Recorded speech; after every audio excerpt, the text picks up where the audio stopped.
Hello friends, welcome back to the new tutorial of the JavaScript. Today we are going to learn how I can check if a string is empty in JavaScript. Those who haven't subscribed my channel yet, please do subscribe my channel, and if you like the video, please do like, share and comment on my video. So first step, to check whether the string is empty or not using the length property, right?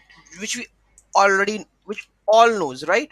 So string dot length, if it is 0, that means string is empty, else string is not empty. Okay, you can see that. Next property that we can use, that the trim. Here you can see that there are a number of spaces over here, right? So if I'm not checking, if I use just like you can see, if I reload, okay, and here with the string, if I add the spaces, right, two spaces, okay, and enter, string is not empty, but string is still empty, right? There is no data over it, right? So in that case, whenever we can check, we have to trim the spaces out, left and the right spaces both. So you can use the string dot trim so that you can check whether the string is empty or contain only white spaces, right? So this is also the way. The last one that you can check, that is the equality operator. You can use the equality operator to check whether the string is empty or not.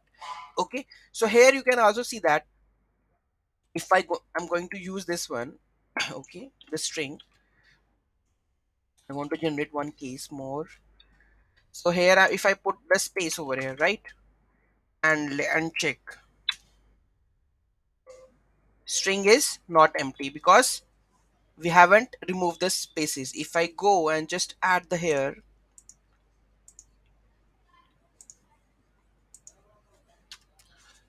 stream, so that will stream will,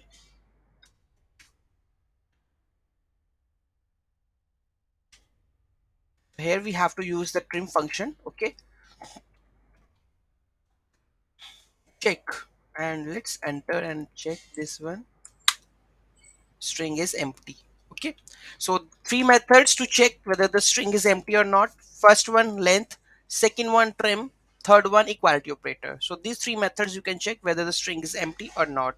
Any doubt, any query in that, let me know in the comment section. Thank you so much for watching this video. Have a great day.